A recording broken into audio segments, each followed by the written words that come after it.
Salut à tous, bienvenue. Alors Kalita, forcément vous connaissez Ariel Kandel qui est à mes côtés aussi. Bonjour Ariel. Bonjour Cathy. Alors, Shana Tova. Shana Tova, c'est le directeur de Kalita et on a profité justement du démarrage de cette nouvelle année 5779 pour aller chercher les nouveaux projets de Kalita. Pour en savoir plus, comme on dit, vaut mieux toujours parler à Dieu qu'à ses saints. Oui, enfin non. Peut-être, mais c'est pas la dans ce cas-là. période, hein. Voilà, oui, mais enfin, on se comprend, voilà. Alors allons-y. Bon, alors, les projets pour cette année 5779, il y a déjà beaucoup de choses qui ont été réalisées pour Kalita, notamment la création du hub de Jérusalem, une espèce d'ANPE, on peut dire ça comme ça. Ouais, on Agence peut dire pour ça l'emploi comme ça. pour les francophones. Ouais, donc disons, faut prendre un peu plus, de façon un peu plus positive, parce que la NPE en France, c'est une pas sale terrible. Image, ouais. Voilà, ça n'a pas une image très positive. Donc ici, effectivement, on travaille essentiellement également sur le côté positif de l'affaire. Vu que le travail du hub de l'emploi n'est pas que du trouver du travail aux gens, c'est vraiment de rentrer dans un processus. Et c'est pour cette raison, ce processus est tellement important, puisqu'on parle pas forcément, on a dit, on aide les gens à trouver du travail, mais on les aide aussi à intégrer des formations professionnelles, à écrire leur CV, à apprendre l'hébreu professionnel, etc., etc. Et donc, l'expérience a été tellement bonne durant ces 2 dernières années, enfin en tout cas 1 an et demi, que la mairie de Tel Aviv nous a demandé de créer un hub à Tel Aviv, un deuxième hub à Tel Aviv, chose qui va être faite après les Chagim dans le courant du mois d'octobre. C'est un scoop, oui. C'est donc une demande de la mairie de Tel Aviv et également une demande, il faut le dire également, de la fondation Drahi. Et donc en coopération avec la mairie de Tel Aviv et avec la fondation Drahi, nous ouvrirons dans le courant du mois d'octobre, il n'y a pas encore de date d'inauguration, nous sommes en travaux, dans le quartier de Neve Tzedek, un deuxième hub de l'emploi qui proposera les mêmes services. C'est très chic, oui, c'est très sympa. C'est chic, c'est sympa, Neve Tzedek, ça va ravir nos amis qui sont plutôt dans la région du centre, qui pourront aller peut-être plus facilement se renseigner sur les formations professionnelles, sur les CV, sur les job clubs. Il y aura aussi un espace de WeWork comme on a ici. Il y aura aussi un espace de WeWork comme on a ici à Jérusalem. C'est véritablement, alors ça ne sera pas un endroit qui est aussi grand, mais on va également proposer ces services-là. Tous les services seront proposés. Donc effectivement, les entrepreneurs également pourront venir louer à prix très réduit, vraiment des prix symboliques, donc des espaces de travail. Et à côté de ça, donc tous les ateliers concernant l'emploi, les outils professionnels, l'accompagnement pour la reconnaissance des diplômes, évidemment aider les gens à trouver de l'emploi. Donc tout ça à Tel Aviv dans le courant du mois d'octobre avec une inauguration dans le courant du mois de novembre. Donc, c'est-à-dire qu'il y aura une équipe dédiée, ce ne sera pas le dédoublement de l'équipe de Jérusalem. Dédiée. Alors, c'est effectivement une équipe dédiée. Donc, on cherche en ce moment d'ailleurs des gens et des professionnels, des ressources humaines pour pouvoir travailler à Tel Aviv. Donc, on peut faire également ici un appel aux gens qui sont peut-être intéressés à travailler sur cette région-là, avec forcément le soutien également de l'équipe de Jérusalem qui apportera également son savoir et son expérience, et dans le domaine des ressources humaines en Israël, et également dans le domaine de l'Aliyah des Juifs de France et de la Klita des Juifs de France. Mais ce sera bien évidemment deux entités qui vont travailler parallèlement ensemble, mais chacune indépendante, l'une de l'autre. Tout à fait, indépendante l'une de l'autre. C'est une bonne nouvelle, et nous avons également des discussions avec le ministère du Travail pour éventuellement faire une petite antenne à Netanya. Donc ça aussi, on peut le dire également, qu'on travaille également sur cette possibilité-là. Il faut bien comprendre que le but de Kalita est forcément d'aider les Olim, ça aujourd'hui tout le monde le sait, mais également en termes de quantité. C'est-à-dire que nous essayons d'arriver au maximum de gens. Nous le savons très bien, on le répète souvent, plus de 30 000 Olim sont arrivés ces 4-5 dernières années en Israël. À peu près 6-7 000 d'entre eux sont en âge de travailler. Et aujourd'hui, notre but, on va dire, dans l'année qui vient, c'est d'arriver d'ici 1 an à pratiquement toucher toutes les familles qui ont fait l'Aliyah ces dernières années et qui sont concernées par ce problème de l'emploi ou par cette question de l'emploi ou par ce défi de l'emploi, et de les aider dans leurs défis. Et ce qu'on dit également au lit, mais on le redit maintenant ici dans cette émission, et on espère que beaucoup de gens regardent cette émission pour écouter ça, il faut faire appel au service du Hub de l'emploi. C'est fait pour les Olim, c'est fait pour les gens, pas forcément les gens qui sont arrivés dans l'année dernière ou il y a 2 ans. On a des Olim ici qui sont même arrivés il y a 10 ans en Israël. Même 15 ans et 17 ans. Même 15 ans et 17 ans parfois. Donc il ne faut pas avoir honte. C'est très important également lorsqu'on commence une nouvelle année de prendre des bonnes résolutions. Et en Israël, comme on le sait, comme disent souvent mes enfants, Miché Mitbayesh, Mityabesh. Alors, traduction. Celui qui a honte se dessèche. D'accord, donc il ne faut pas avoir honte et surtout profiter de cette opportunité quand même assez exceptionnelle. Donc l'année Qualita sera sous le signe de l'emploi avec l'ouverture du hub. Y a-t-il d'autres projets ? Je parle du studio. Alors parce que dans le ça même nous endroit à intéresse. Devet-Sedek, évidemment, vu que Qualita, toujours dans le même souci, on va dire, d'arriver à tous les styles et tous les Olim de France, et pas qu'on va dire une partie des Olim de France, nous avons également remarqué qu'il y a beaucoup de gens qui aimeraient passer sur nos antennes et être interviewés, entre autres par vous, ma chère Cathy. Mais parfois, pour eux, venir à Jérusalem, c'est un peu compliqué parce que c'est un peu loin. C'est pas simple. Voilà, il y a des bouchons à l'entrée de la ville, il y a des bouchons pour sortir. Ça peut faire facilement 3 heures de route aller-retour. Et donc, dans le même cadre de ce hub de l'emploi à Tel Aviv, nous ouvrirons également un studio qui nous permettra d'interviewer ces francophones, ces Français. Bon, c'est pas pour tout de suite. C'est pas pour tout de suite, mais ça sera pour le mois de novembre. On pourra commencer effectivement à interviewer des gens sur Tel Aviv dans toutes les émissions qu'on fait. Et donc, ça nous permettra de ouvrir nos portes, que le studio Qualita donc puisse ouvrir ses portes, on va dire, au peuple, on va dire, des Olim de France et en Israël. C'est très important pour nous. Nous sommes avant tout la radio des Olim et non pas la radio, je ne sais pas, d'une élite ou d'un groupe ou d'un autre. Et donc, d'où cette décision également d'ouvrir, on va dire, nos antennes à Tel Aviv pour permettre aux gens de venir nous raconter leurs histoires, leurs expériences et ce qu'ils peuvent apporter également à la Israël. société israélienne. Bien sûr, je pense que ça, alors c'est une nouvelle qui va en réjouir plus d'un. Ça fait déjà 2 bonnes nouvelles. Qu'est-ce qui se passe avec le projet Qualitime, le grand projet de bénévolat qui avait été lancé en grande pompe Il avait été lancé en grande pompe avec... alors encore une fois, là, c'est un programme, c'est un projet qui est extrêmement difficile, il faut le dire. Nous avons beaucoup de gens qui nous ont proposé leur aide, plus de 1000 personnes qui nous ont proposé leur aide, à peu près 5 ou 600 Olim qui ont demandé de l'aide. Aujourd'hui, on a réussi à apporter véritablement de l'aide à peu près à 200 d'entre eux. C'est très compliqué, il faut comprendre, de faire le lien. Seulement 200, pas plus ? 200, peut-être 250, on doit être peut-être 250, de gens qui ont véritablement reçu une aide. Et tout ça, c'est pas un problème de quantité. On a les gens des deux côtés, mais faire le lien entre les gens est quelque chose de très compliqué, puisqu'on parle à des bénévoles qui ont certains horaires et à des Olim qui ont également certains horaires. Donc le matching est un peu compliqué. Le matching est un peu difficile. La rencontre entre les deux, ceux qui ont du temps à donner, ceux qui ont besoin d'un service. Et donc nous travaillons sur une nouvelle version également du site internet qui va permettre également aux gens, pour ceux qui veulent également, de se mettre en contact directement. Ce sera plus pratique. Voilà, via un site internet. Et on espère arriver à peu près autour de 600-700 Olim à la fin de l'année qui sont aidés par les bénévoles de Qualitime. Avec entre autres également en ce moment, on avait remarqué une des difficultés, on avait à peu près 150 familles qui nous avaient demandé l'année dernière de l'aide aux devoirs, chose qui était difficile à apporter avec, on va dire, des bénévoles classiques. Et donc nous sommes en discussion avec plusieurs mairies en Israël aujourd'hui pour que dans ce qu'on appelle le cadre de la Mechouïavout Ishit, donc la Mechouïavout Ishit, c'est en fait un programme dans les lycées israéliens qui oblige, entre guillemets, les lycéens israéliens à faire du bénévolat.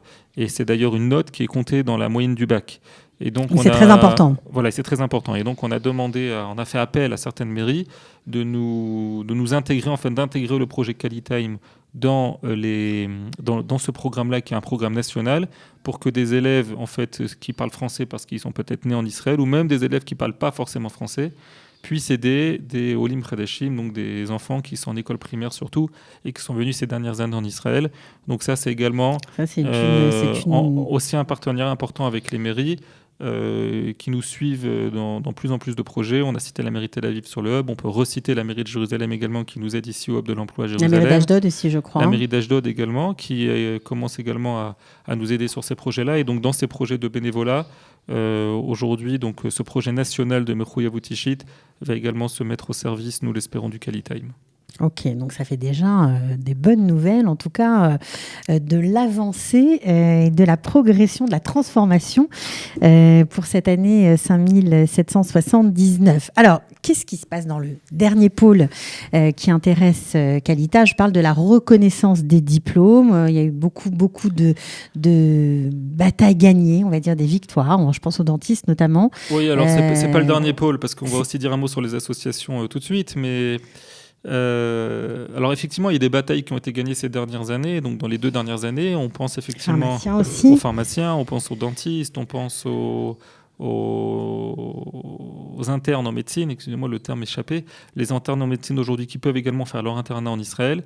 Et nous sommes là, nous poursuivons alors une bataille acharnée, on va dire, sur les podologues d'abord. Et ça, c'est Esther Blum qui viendra nous en parler, qui viendra vous en parler à la radio et vous expliquer les détails. Et également sur les infirmières. Alors, les infirmières, c'est toujours pas réglé. C'est toujours pas réglé. Les infirmières qui viennent en Israël n'ont toujours pas le droit d'équivalence. Elles ont toujours l'obligation de passer un examen qui est extrêmement difficile, qui a un peu été changé, mais qui reste toujours difficile. Et donc nos doléances sont toujours les mêmes.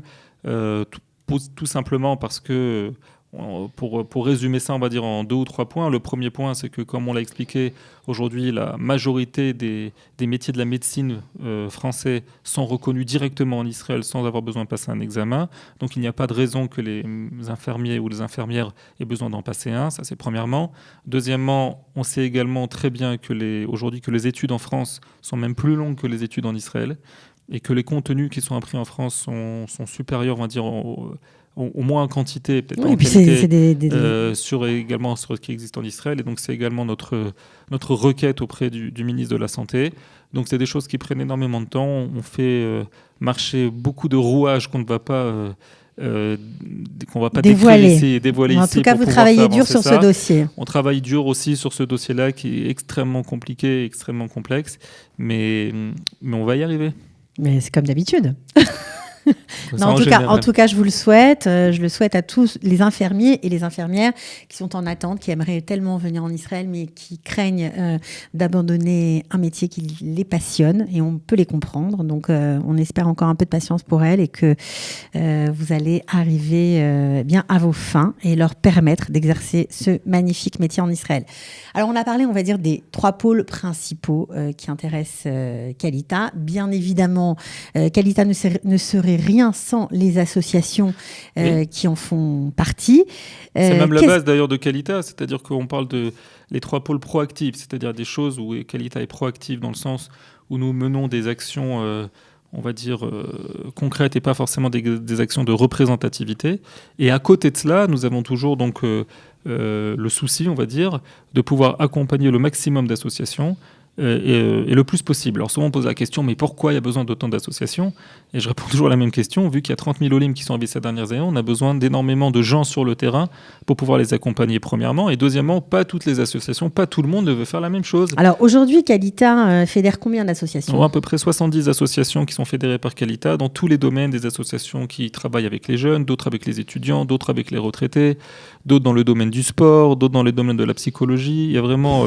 il y en a pour tous les goûts et c'est très important.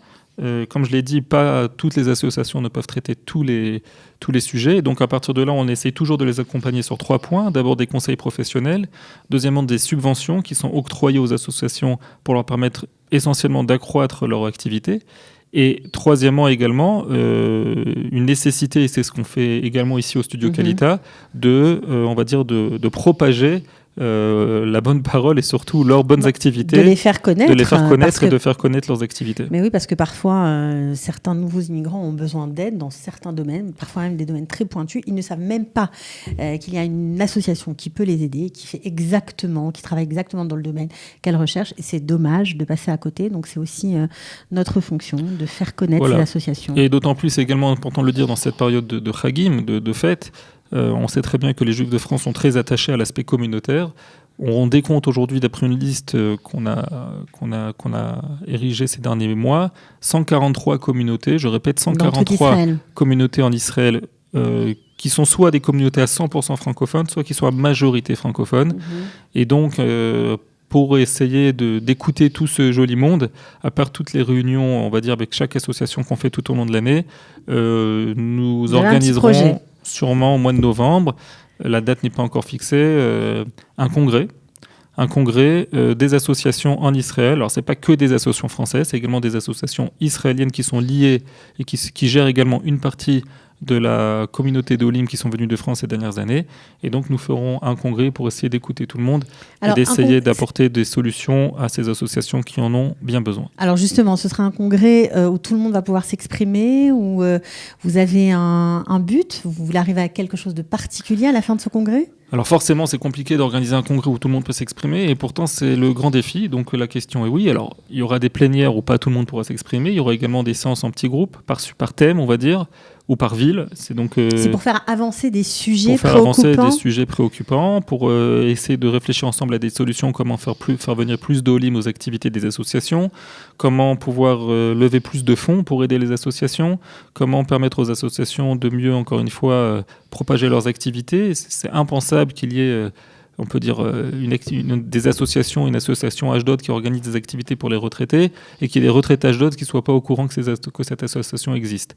Alors c'est pour donner un exemple. Donc comment faire également au niveau de la communication, de les aider donc à communiquer également sur leur activité.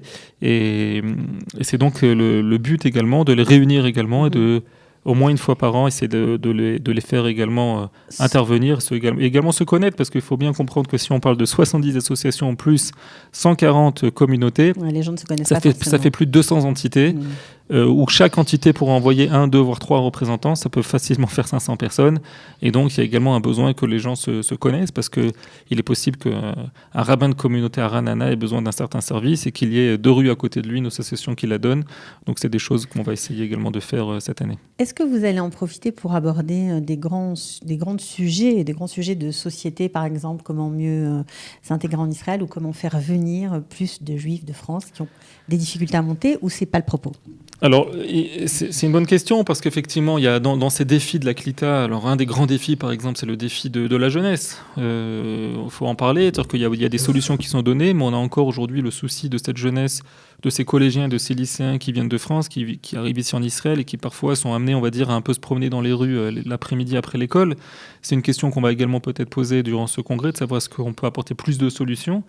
Il y a d'ailleurs également des pourparlers avec le ministère de l'Éducation sur cette question-là, de savoir comment on pourra apporter une solution à cette question-là. Ils seront présents pendant ce congrès ? Possible, okay, on verra.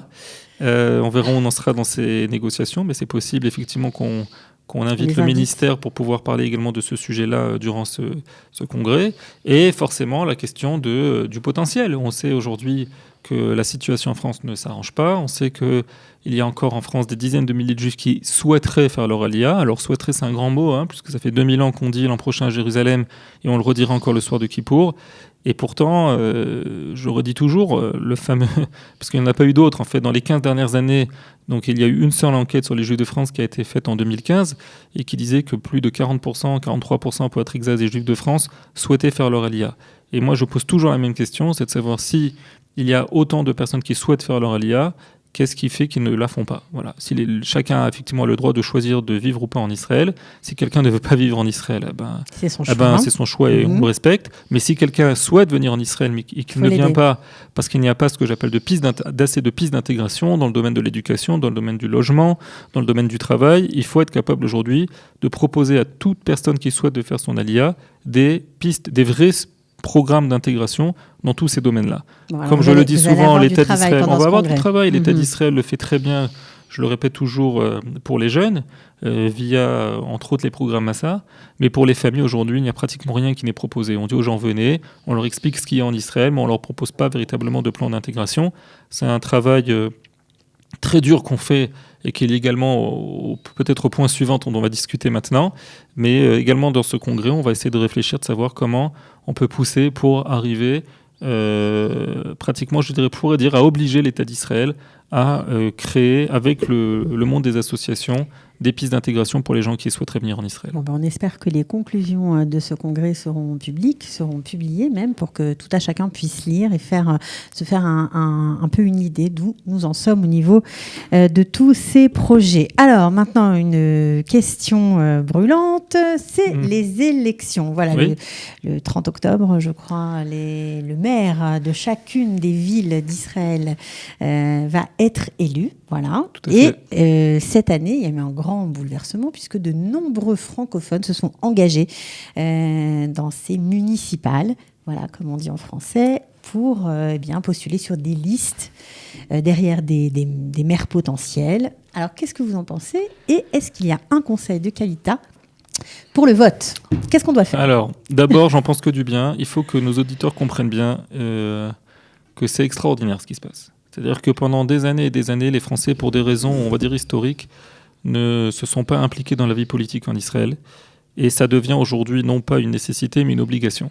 Si on veut permettre essentiellement aux Olim de ces dernières années de s'intégrer, et si on veut permettre, parce qu'on pourrait dire parfois, ah mais moi j'ai fait mon Elia il y a 30 ans, pourquoi j'aurais besoin d'une représentation je suis complètement israélien, au conseil municipal. Intégré, voilà, c'est ce qu'on entend souvent. Et la réponse qu'on donne souvent, c'est que il suffit de regarder le paysage politique en Israël et de comprendre qu'aujourd'hui en Israël, les Haredim votent pour les Haredim, les Druzes votent pour les Druzes, etc., etc. Même aujourd'hui, il y a des représentants des handicapés à la Knesset, il y a des représentants des homosexuels à la Knesset. Et donc, on est dans une société qui, si on veut faire avancer ses intérêts, il faut également avoir un poids politique. Même lorsqu'on a fait son Aliyah il y a 30 ans, si on souhaite, on a tous encore un papa, une maman, des grands-parents, ou un cousin, ou même un frère, une sœur en France. Si on veut que ces gens-là puissent un jour venir en Israël, il faut qu'il y ait, comme j'ai dit tout à l'heure, des pistes d'intégration. Et ça, des plans comme ça, il n'y a que soit la Knesset, soit les municipalités qui peuvent créer des plans dans les différentes municipalités. Donc même lorsqu'on a un ancien Nolé et qu'on a fait son Aliyah il y a 20 ans, mais qu'on a encore de la famille en France et qu'on souhaiterait qu'ils viennent, il faut également penser à cette question. Ça veut dire que l'Aliyah de France, tant qu'il n'y aura pas de représentation politique sérieuse, n'aura pas de poids vraiment dans la société israélienne? Non. C'est ça la réponse? C'est la réponse. Et c'est la réponse et il faut l'intégrer. Et tant qu'on n'aura pas... Et ce sont les règles du jeu. Et on ne peut pas changer du jour au lendemain les règles du jeu. C'est comme ça que ça marche. Et il faut comprendre où nous sommes arrivés. Et à ma grande joie, on va dire, sous l'impulsion de beaucoup de gens qu'on ne va pas citer, parce que là, je ne peux pas me permettre d'en oublier un, mais en tout cas sous l'impulsion d'énormément de gens dans plusieurs villes, que ce soit Jérusalem, que ce soit Tel Aviv, que ce soit à Ashdod, à Ra'anana, même à Hadera, à Netanya forcément également, à Haïfa, je crois. À Haïfa aussi. Il y a aujourd'hui donc une sorte de vague avec à peu près une dizaine de personnes en Israël qui ont décidé de se présenter sur les listes électorales pour les prochaines municipales, donc le 30 octobre. Alors pas tous sous la même bannière. Pas tous sous la même bannière. C'est ça qui est intéressant. Pas tous sous la même bannière, mais c'est également ça qui fait, par exemple, souvent on pose la question des Druzes. Alors il faut savoir, pour donner un exemple, il y a 100 000 Druzes en Israël qui ont 4 députés à la Knesset, dans 4, même 5, dans 5 partis différents. Donc, c'est pas forcément, on va dire, une mauvaise chose, on va dire, qu'il y ait des représentants un peu partout. Au contraire, ça donne. D'abord, ça crée un buzz. Ça crée un buzz également dans la communauté des francophones en Israël. À peu près 150 000 Français en Israël qui sont nés en France, qui sont concernés par ces élections. Et donc, à partir de là, ça ne peut être qu'une bonne chose pour l'Aliyah et pour la Klita des Juifs de France. Alors forcément, chaque municipalité a ses soucis et a ses questions. Il y a des questions qui sont liées à la propreté, des questions qui sont liées au logement, il y a des questions qui sont liées à la relation entre ce qu'on appelle Dat Umdina, c'est-à-dire la religion et l'État. Il y a toutes sortes de questions qui sont posées dans ces municipales selon les villes. Mais nous, à Qualitas, on s'intéresse forcément sur la question de l'intégration des Olim, premièrement, de ces dernières années, et également sur la possibilité d'en faire venir d'autres et de dire aux Olim Vatikim, aux anciens Olim, comment on fait pour faire venir vos familles qui sont encore en France. Alors, est-ce qu'il y a un conseil ou une consigne de vote? Le conseil, alors, il est simple. On va pas dire maintenant qui voter ou qui ne pas voter. Par contre, ce qu'on va dire, et la consigne de vote sera claire, on en reparlera après les Chagim, donc durant tout le mois d'octobre, c'est qu'il faut absolument voter pour des listes où il y a des francophones. C'est très important ou des listes où il y a des Français qui se présentent. C'est extrêmement important de le faire pour avoir le maximum de conseillers municipaux qui comprennent ce qu'est l'Aliyah des Juifs de France dans les villes qui sont concernées par cette question-là et qui nous aideront par la suite également à faire le maximum de projets. Il faut bien comprendre en Israël également, et nos auditeurs doivent le savoir, que également l'État d'Israël et les municipalités fonctionnent également énormément sur ce qu'on appelle le matching. C'est-à-dire que lorsqu'il y a des décisions de grands projets qui sont réalisés, avec une partie des fonds qui sont des fonds publics et une partie des fonds qui sont des fonds des donateurs. Ça n'existe pas en France, ce genre de choses. Non. Ça existe beaucoup en Israël.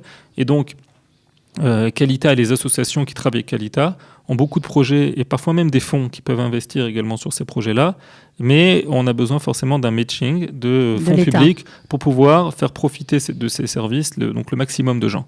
Et donc, plus on aura de conseillers municipaux dans les différentes villes, et plus ça nous permettra d'avoir des relais, de réaliser des projets concrets et pour la CLITA et pour la LIA. Donc, la consigne est claire. D'abord, allez voter, parce que ça, c'est le côté symbolique. Et on ne va pas avoir une larme à l'œil, mais moi, je dis toujours... si mes grands-parents ou mes arrière-grands-parents avaient su un jour que leur petit-fils ou arrière-petit-fils, enfin mes grands-parents ils l'ont su, mais que mes arrière-grands-parents avaient su un jour que leur petit-fils pourrait aller voter à la mairie pour l'élection du maire à Jérusalem, puisque moi j'habite à Jérusalem, je pense que quand même ça leur aurait fait quelque chose, ou pour la Knesset, donc c'est très important d'aller voter ce jour-là, ça c'est obligatoire, c'est ce qu'on appelle le droit civique, etc., mais en Israël c'est encore plus fort. Et deuxièmement, d'aller voter pour des listes francophones, quelles qu'elles soient. Pour des francophones qui sont dans les différentes listes, quelles qu'elles soient, qui nous permettront d'avoir le maximum de représentants dans les conseils municipaux en Israël et par la suite de faire avancer les différents projets. Bon, je crois qu'on a fait un bon tour, Ariel Kandel. Merci beaucoup d'être venu. De faire un tour avec Cathy. Voilà, le plaisir est partagé. On espère que tous ces projets dont vous venez de nous parler pour 5779 seront réalisés et bien réalisés. Voilà, Shana Tova à tout le monde, et avec beaucoup d'espoir et de réalisation personnelle et pour l'ensemble du peuple juif. Et pour vous aussi, Cathy. Merci beaucoup. Et pour vous aussi, Ariel. La pomme dans le miel, n'oubliez pas. Ciao, merci, bye.